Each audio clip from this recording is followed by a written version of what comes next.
দিদি, তুই এবারে রাখিতে কি গিফট নিবি বললি না তো? আমার না খুব একটা সামান্য জিনিস চাই। তুই যেভাবে আমার কেয়ার করিস, আমার সেফটি নিয়ে ভাবিস আর আমার জন্য চিন্তা করিস, এই সেম জিনিসটা অন্য মেয়ের জন্যও দেখাবি। যদি কোনো মেয়ে রাস্তায় প্রবলেমে পড়ে, হেল্প করবি। কোনো মেয়েকে কখনো আনকমফোর্টেবল ফিল করাবি না, কোনো মেয়ের ক্ষতি করবি না। যার সাথে রিলেশনে থাকবি তাকে রেসপেক্ট করবি, সম্পর্কের মানেটা ক্লিয়ার রাখবি, কারোর ফিলিংস, ট্রাস্ট আর বাউন্ডারিজকে কখনো ইগনোর করবি না। কারোর বোন, মেয়ে বা পার্টনার হওয়ার আগেও কিন্তু সে একজন মানুষ, আর প্রত্যেক মানুষ রেসপেক্ট পাওয়ার কিন্তু যোগ্য।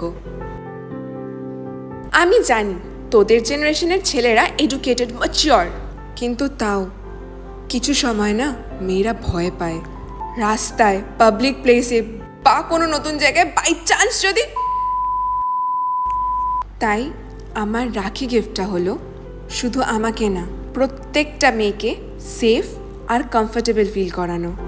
কারণ আসল পুরুষ সে যে শুধু নিজের বোনকে না, প্রত্যেকটা মেয়েকে রেসপেক্ট করে আর প্রোটেক্ট করে। বাস এটাই আমার রাখি গিফট।